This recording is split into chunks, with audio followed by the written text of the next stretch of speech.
Bismillahirrahmanirrahim. Selamat pagi, izin memperkenalkan diri. Saya Azalia Fatimah Dina dengan NIM 12270500027 dan di sini saya akan mempresentasikan hasil analisis data penjualan supermarket sebagai bagian dari ujian tengah semester Sains Data. Dan saya akan memandu presentasi ini langsung melalui Google Colab Notebook yang sudah saya kerjakan.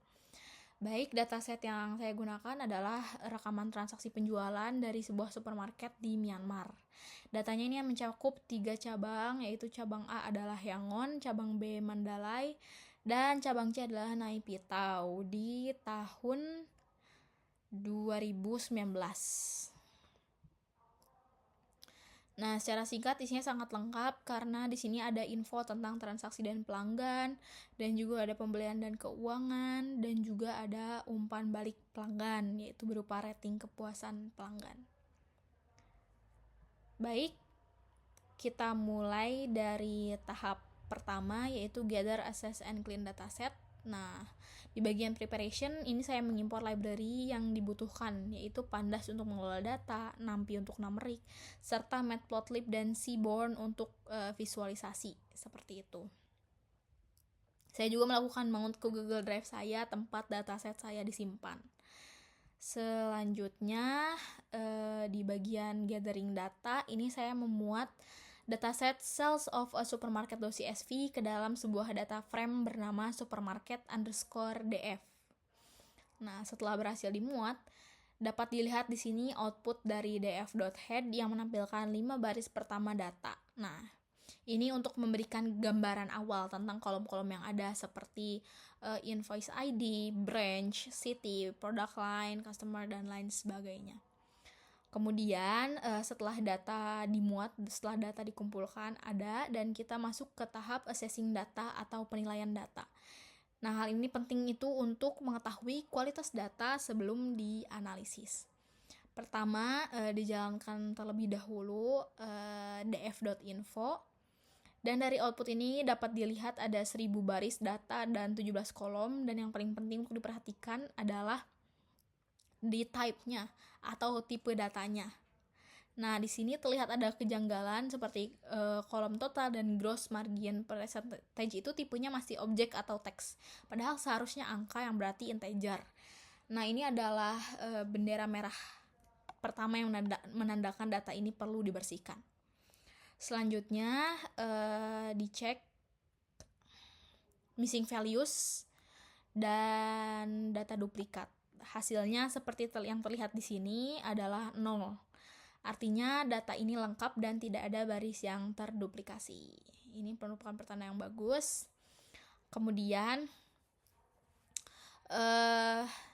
di tahap penilaian dijalankan df.describe menampilkan ringkasan statistik untuk semua kolom, tapi di unit price nih yang memiliki statistik lengkap ada min, std, min, dan max. Sedangkan di kolom seperti total, meskipun kolomnya muncul, perhatikan di baris min, std, min, dan max-nya tuh semuanya berisi none atau not a number. Nah, none ini adalah bukti kuncinya.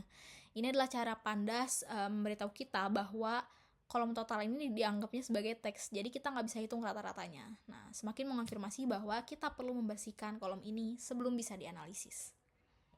Seperti itu.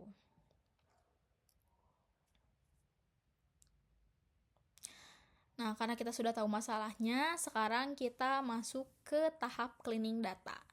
Langkah pertama adalah merapikan nama kolom. Nah, di sini saya ubah semua menjadi format snake_case. Semua huruf kecil dan spasi diganti menjadi underscore. Kode jadi lebih konsisten. Langkah kedua, dan ini adalah yang paling penting, adalah memperbaiki kolom numerik yang tadi salah type. Untuk kolom seperti total, COGS, dan gross underscore income, ini saya hapus karakter titik dan koma yang digunakan sebagai pemisah ribuan. Kemudian diubahnya menjadi tipe data numerik. Nah, setelah proses ini kita bisa melihat lagi df.info di bawahnya. Semua kolom tersebut sekarang sudah benar menjadi integer 64 ya, sudah menjadi angka. Nah, untuk total sudah menjadi integer 64. Dan selanjutnya langkah ketiga adalah saya menggabungkan kolom date and time menjadi satu kolom, yaitu transaction underscore date time. Ini akan sangat memudahkan ketika melakukan analisis tren waktu nantinya. Nah, setelah diubah menjadi transaction underscore date time, kolom date dan time yang aslinya saya hapus. Sebagai penutup tahap cleaning, saya cek ulang missing values dan duplikasinya, dan hasilnya tetap 0, yang berarti data siap dianalisis dan sudah bersih. Baik, sekarang data kita sudah bersih, kita masuk ke tahap yang sangat penting, yaitu EDA atau Exploratory Data Analysis. Nah, tujuan dari tahap ini adalah untuk mengintip lebih dalam, mencari pola-pola awal, dan mendapatkan pemahaman umum sebelum kita merumuskan pertanyaan bisnis yang spesifik. Nah, pertama, jalankan lagi df.describe-nya. Ini untuk memastikan bahwa setelah proses cleaning tuh semua kolom numerik kita udah menampilkan statistik yang valid kayak mean, median, dan lain sebagainya. Nah, kalau kita lihat di sini kolom total, COGS, dan gross underscore income juga udah menunjukkan angka yang masuk akal ya, tidak seperti sebelumnya. Ini berarti menunjukkan bahwa data kita sudah sehat. Nah, tuh sudah muncul. Sebelumnya kan tidak ya, karena teridentifikasinya sebagai objek. Selanjutnya, dilakukan beberapa eksplorasi sederhana dengan value underscore count untuk melihat distribusi dari data-data kategorikal. Dari distribusi cabang, jumlah transaksinya cukup merata antara cabang A, B, dan C, meskipun cabang A sedikit lebih unggul. Cabang A itu tadi adalah yang non. Nah, kemudian untuk tipe pelanggan dan gender, distribusinya juga sangat seimbang, hampir 50-50. Nah, ini bagus, artinya data kita tidak bias ke satu kelompok tertentu. Kemudian dari distribusi lini produk juga kita bisa dapatkan temuan awal bahwa fashion accessories adalah, nah ini ada fashion accessories, ini adalah kategori yang paling sering dibeli, diikuti oleh food and beverage. Kemudian setelah melihat hitungan sederhana, saya melakukan agregasi dengan group by. Nah, saat data dikelompokkan berdasarkan lini produk, nah lihat di tabel ini, electronic accessories dan food and beverage memang punya kuantitas penjualan yang paling tinggi.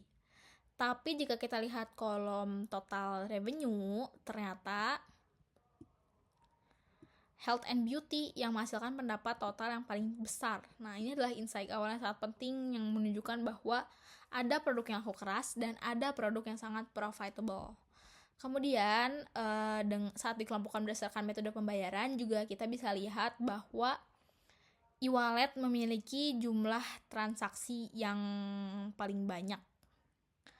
Dan jika dilihat dari pendapatan, justru cash masih sedikit lebih unggul. Nah, ini juga sebuah insight yang menarik ya. Terakhir, saya eksplorasi dimensi waktu atau dari date and time tadi. Dengan melihat jumlah transaksi per jam, dapat dilihat ada 2 puncak keramaian, yaitu di jam 1 siang dan jam 7 malam. Sedangkan kalau dari hari per minggu, hari Sabtu adalah hari tersibuk. Sedangkan hari Senin adalah hari yang paling sepi.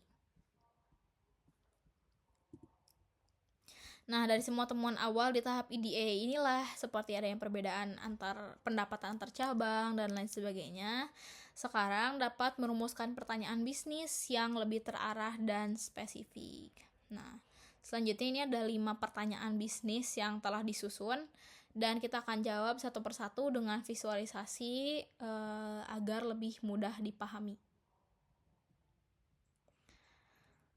Nah, untuk pertanyaan pertama, yaitu ini dari berdasarkan kinerja cabang ya. Bagaimana kinerja penjualan per cabang?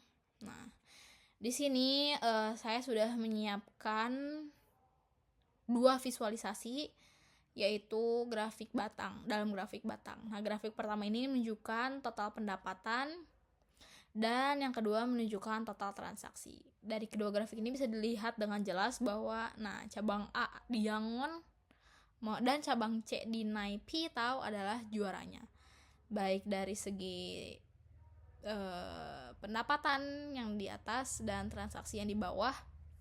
Sementara cabang B di Mandalay itu performanya sedikit lebih di bawah keduanya. Nah, ini bisa menjadi insight bagi tim operasional atau tim marketing mengenai cabang B di Mandalay. Kemudian pertanyaan kedua, berdasarkan lini produk mana yang paling populer dan paling menguntungkan? Nah, lagi-lagi sudah disiapkan dua grafik. Grafik pertama menunjukkan total kuantitas terjual. Nah, di sini kita lihat ada elektronik, aksesoris, dan food and beverage yang paling banyak dibeli. Sedangkan untuk total pendapatan justru health and beauty menjadi yang teratas meskipun jumlah barang yang terjual tidak sebanyak yang lain. Ini artinya produk health and beauty punya margin keuntungan yang lebih tinggi per unitnya, dan wawasan ini penting untuk strategi, inventaris, dan promosi. Oke, selanjutnya lanjut ke pertanyaan bisnis ketiga. Di sini kita ingin tahu apakah ada perbedaan signifikan dalam perilaku pembelian baik dari jumlah transaksi maupun total pendapatan antara pelanggan member dan normal serta antar gender. Nah, kalau kita perhatikan dari segi total transaction by customer type and gender, itu dari segi jumlah transaksi perbedaannya tidak terlalu signifikan ya. Batang-batang ini tingginya hampir mirip gitu. Ini skalanya bedanya antar baris tuh 200 sampai 250, bedanya 50 gitu, dan dimulainya dari 0, which is berarti memang tidak ada terlalu perbedaan yang signifikan. Kita bisa melihat pelanggan member sedikit lebih sering bertransaksi dibandingkan pelanggan normal, tapi perbedaannya tidak drastis. Begitu pula antara pelanggan pria dan wanita juga jumlah transaksinya relatif seimbang. Jadi dari sini kesimpulan awalnya adalah semua segmen pelanggan sama-sama aktif datang dan berbelanja. Oke. Kemudian ceritanya menjadi sangat berbeda ketika kita melihat metrik yang kedua, yaitu total pendapatan. Nah, di grafik kedua ini atau total revenue by customer type and gender, perbedaannya sangat mencolok. Total pendapatan yang dihasilkan oleh pelanggan member di kelompok kiri yang warna biru itu jauh lebih mencolok daripada pelanggan normal atau kelompok kanan. Dan jika kita lihat lebih detail lagi dalam kelompok member, batang biru yang mempresentasikan pelanggan wanita adalah yang paling tinggi. Jadi menyumbang pendapatan terbesar dari semua segmen.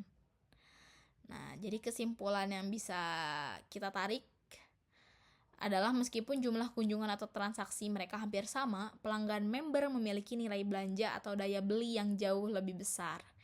Ini juga dapat menjadi insight dan membuktikan bahwa program member itu efektif dalam menciptakan high value customer. Seperti itu.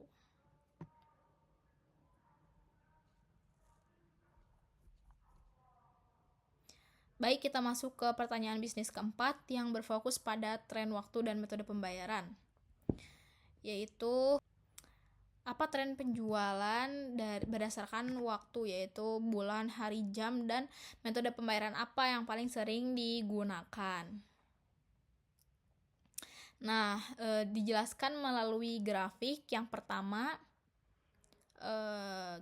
adalah tren pendapatan bulanan dari Januari hingga Maret 2019. Seperti yang bisa kita lihat dari grafik garis ini, polanya sangat jelas. Pendapatan berada di puncak tertinggi pada bulan Januari, menjadi turun di bulan Februari, dan di bulan Maret pendapatan stabil di level yang lebih rendah, mirip seperti Februari. Apa artinya ini dari sudut pandang bisnis? Penurunan setelah Januari ini biasanya berdasarkan research itu umum terjadi karena disebutnya itu sebagai post holiday slump atau penurunan pasca liburan. Misalnya karena di Januari, yaitu berarti setelah tahun baru. Nah, seperti itu. Namun bisa juga menjadi karena indikator lain, mungkin adanya kampanye promosi besar di bulan Januari yang tidak dilanjutkan di bulan berikutnya, dan lain sebagainya. Kemudian penjelasan grafik yang kedua adalah berdasarkan jam per jam. Nah, grafik garis ini menunjukkan jumlah transaksi dari jam 10 pagi hingga jam 9 malam. Nah, pola di sini sangat informatif karena dapat dilihat ada puncak pertama itu terjadi di sekitar jam 1 siang. Kemungkinan besar adalah keramaian dari orang-orang yang berbelanja saat istirahat makan siang. Dan puncak yang kedua, yang tertinggi nih, kedua lebih tinggi daripada yang jam 1 siang, yaitu jam 7 malam, kurang sekitar jam 7 malam. Seperti itu, dimana orang-orang berbelanja setelah pulang kerja atau lain sebagainya berdasarkan grafik ini. Seperti itu. Dari data ini, manajemen bisa membuat keputusan yang sangat tepat terkait penjadwalan staff, misal menambah jumlah kasir yang bertugas antara jam 12 sampai 2 siang, terutama antara jam 6 sampai 8 malam untuk mengurangi antrean, dan juga sebaliknya, seperti itu.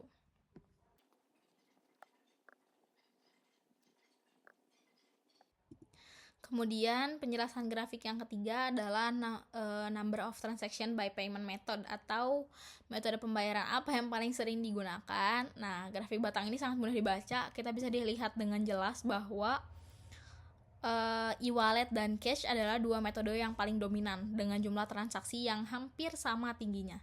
Sedangkan credit card berada di posisi ketiga, digunakan sedikit lebih jarang dibandingkan metode lainnya. Nah, insight ini bisa diambil dari sini adalah bahwa pelanggan supermarket ini campuran antara modern dan tradisional. Jadi popularitas e-wallet ini menunjukkan bahwa pelanggan sudah sangat akrab dengan pembayaran digital. Berarti sistem pembayaran digital seperti QR code itu harus selalu andal dan cepat. Tapi di sisi lain, tingginya penggunaan uang tunai menandakan supermarket juga harus tetap memastikan ketersediaan uang kembalian yang cukup di kasir. Nah, dan lanjut ke pertanyaan bisnis yang terakhir, yaitu berdasarkan rating pelanggan. Bagaimana distribusi rating pelanggan? Nah, pertama kita bisa lihat distribusi rating secara keseluruhan melalui histogram ini. Mayoritas pelanggan memberikan rating 7 ya, kurang lebih, yang menandakan kepuasan yang baik secara umum. Namun, apakah ada perbedaan rating antar cabang? Nah, grafik batang ini menunjukkan rata-rata rating per cabang. Hasilnya cukup konsisten, tapi cabang C di Nai Pitau sedikit lebih unggul.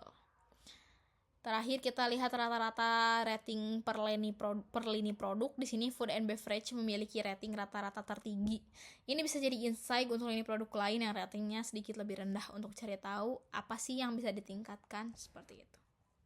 Nah, sebagai kesimpulan, melalui proses gathering, assessing data, cleaning, hingga analisis dan visualisasi, kita berhasil mendapatkan banyak insight strategis dari data penjualan ini. Kita jadi tahu cabang mana dan produk mana yang jadi unggulan, kapan waktu tersibuk, dan lain sebagainya. Insight ini tentunya sangat berharga untuk pengambilan keputusan bisnis yang berbasis data. Sekian presentasi dari saya. Terima kasih atas perhatiannya. Saya izin tutup presentasi ini.